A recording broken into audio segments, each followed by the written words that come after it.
बिस्मिल्लाहिर्रहमानिर्रहीम। अस्सलामुअलैकुम वरहमतुल्लाहि वबरकातुहू।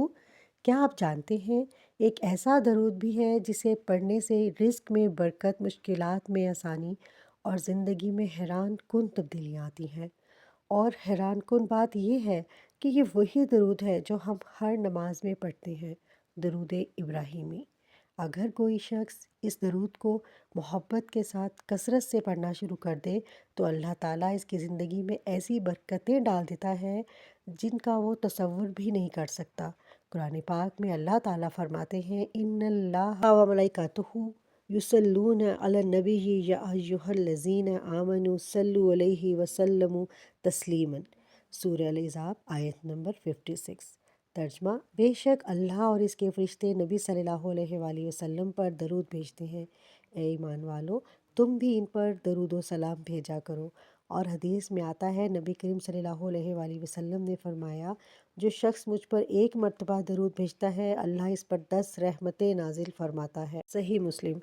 उलमाए कराम फरमाते हैं कि जहाँ अल्लाह की रहमतें नाजिल हों वहाँ तंगी, परेशानी और रिज़्क़ की कमी ज़्यादा देर नहीं रहती। इसीलिए बहुत से बुज़ुर्ग दरूद इब्राहीमी को रोज़ाना कसरत से पढ़ने की तलकीन करते थे। दरूद इब्राहीमी मेरे साथ एक बार दिल से पढ़ें। अल्लाहुम्मा सल्ली अला मुहम्मदिन व अला आलि मुहम्मद कमा सल्लैता अला इब्राहीम व अला आलि इब्राहीम इन्नका हमीदुन मजीद। अल्लाहुम्मा बारिक अला मुहम्मदिन व अला आलि मुहम्मद कमा बारकता अला इब्राहीम व अला आलि इब्राहीम इन्नका हमीदुन मजीद।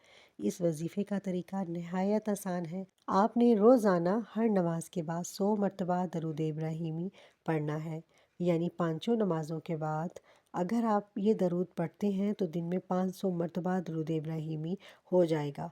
और अगर किसी वजह से आपको हर नमाज के बाद पढ़ने का वक्त नहीं मिलता तो कोई एक फ़ारिग वक्त निकाल लें और एक ही नशिस्त में 500 मरतबा दरूद इब्राहीमी पढ़ लें। लेकिन अगर आप चाहते हैं कि इस अमल की तासीर और भी ज़्यादा हो जाए तो इसे तहज्जुद के वक्त पढ़ें, क्योंकि तहज्जुद वो वक्त है जब अल्लाह ताला अपने बंदों की दुआएं ख़ास तौर पर कबूल फरमाता है।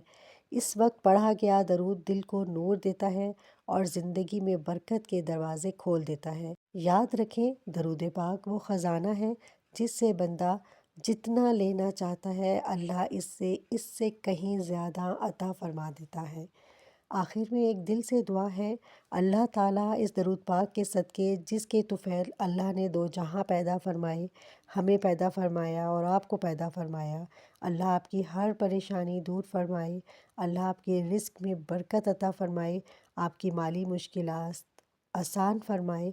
और जिस नेक मकसद के लिए आप दरूद पाक पढ़ रहे हैं अल्लाह ताला इस मकसद में खैर और बरकत अता फरमाए। अल्लाह आपके दिल को सुकून दे, आपके घर में रहमतें नाजिल फरमाए और आपकी हर जायज़ दुआ को कबूल फरमाए। आमीन या रब्बुल आलमीन।